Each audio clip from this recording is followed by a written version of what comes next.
See, both feet over here. Gas pedal's over there. Got a funky rev going on. And it's about to start doing what I wanted to show you. I'm gonna close the door. There it goes. That's what it's doing.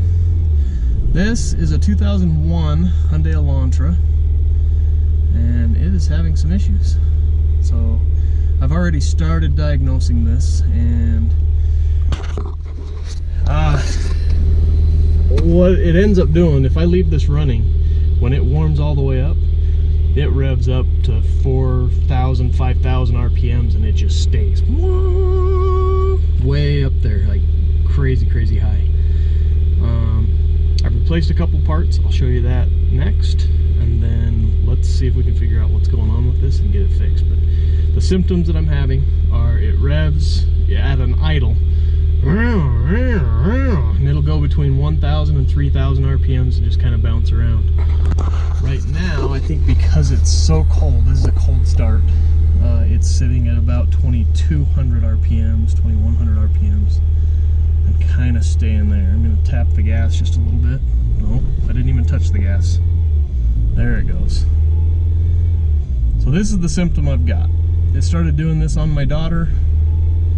She brought it to me to diagnose and see if I can figure out what's going on. So let's fix this.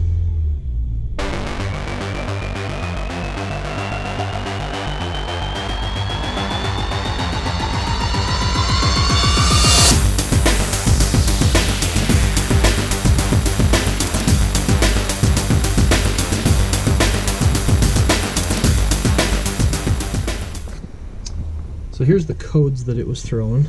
The first one is a P0507, a P0303, and then I had two of the P0121. And I went and looked that one up. Well, I looked all of them up, but the P0121 is a throttle position sensor circuit range performance problem, is what that is. And this is from ODB-codes.com. You can look up all of your check engine codes there. It's pretty handy. So because it's the throttle position sensor, I went ahead and took that off of the car, and this thing is absolutely spent. You can actually hear the spring bouncing in there.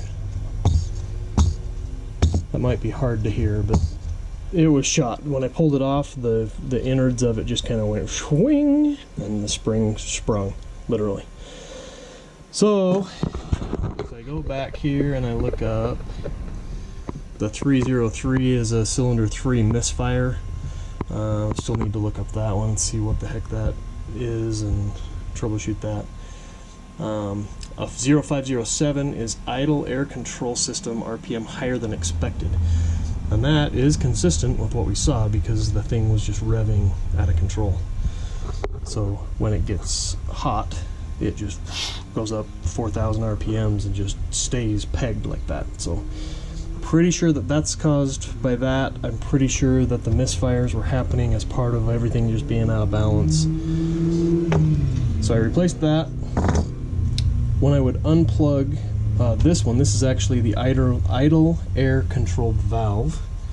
That's what that is. It's next in line along the intake airflow.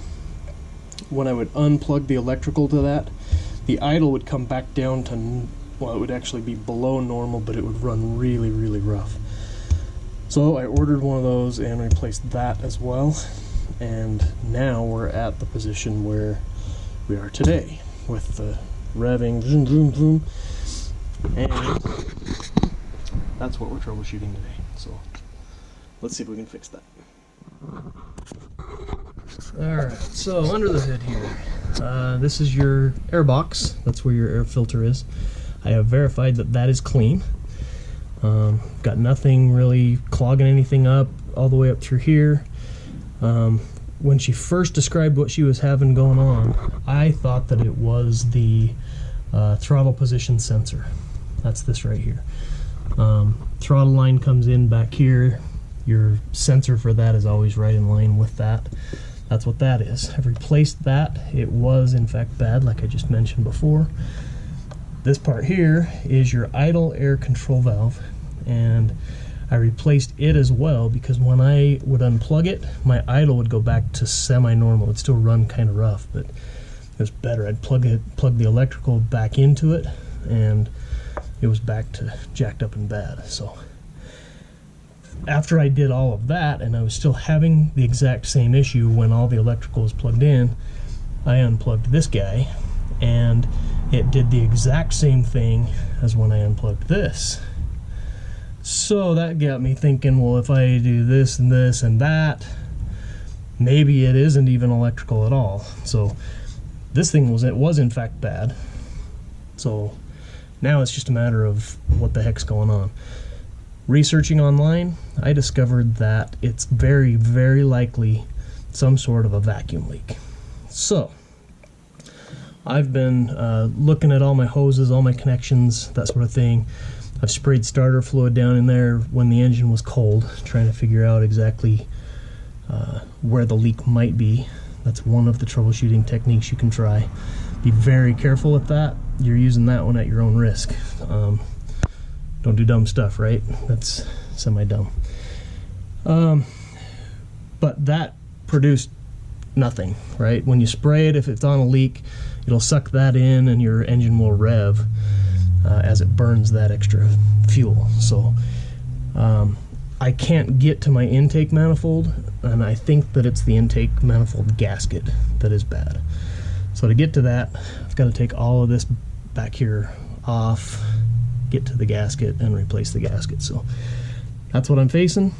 Let's get that far, get it put back together, and we'll see if that just happens to solve the problem. Let's do it.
Alright, so after fighting it for a little while, got the fuel rail out.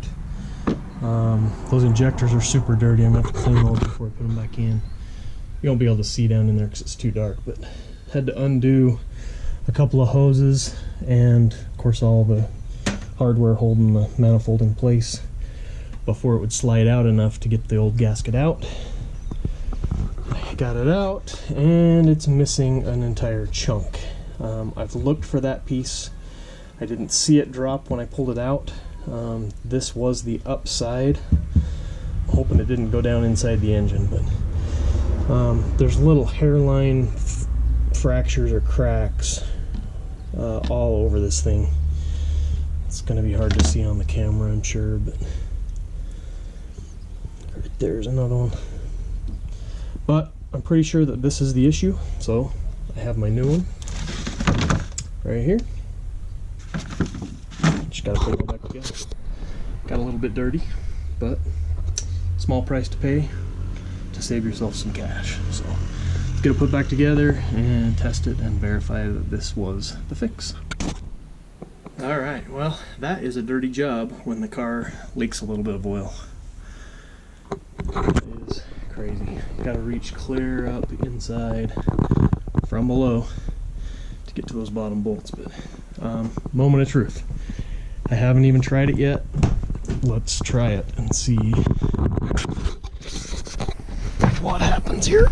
I double checked, made sure I got all of my electricals hooked back up.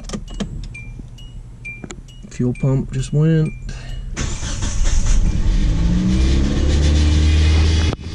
Let's see what happens here. That's already better. This might be a fix. I'm going to get cleaned up a little bit so I don't make a mess of my daughter's car, and then take it for a spin. Gotta get it off jack stands, all that jazz. But let's test it out and make sure that it works, and then I will put my stamp of approval on it and tell you if it's fixed or not. But I can already tell this is way better. Idling down at about 1,000 RPM. There's no way you can see that. Turn the lights on. There we go. Holding steady at 1,000. Have kind of a funky rattle sound. I'll check that out, but let's do it. Alright, so I drove the car to and from work today just to make sure that it's solid, and it is solid. So giving the car back to my beautiful daughter. Hello, beautiful daughter. And she's gonna drive away. She brought our loaner car back. But in driving it, this thing has some shock issues. It's not supposed to bounce like that. So I'm gonna have to fix that too. But Okay, bye. bye, love you. How do I drive with only one foot? You'll figure it out. Luckily you're smart.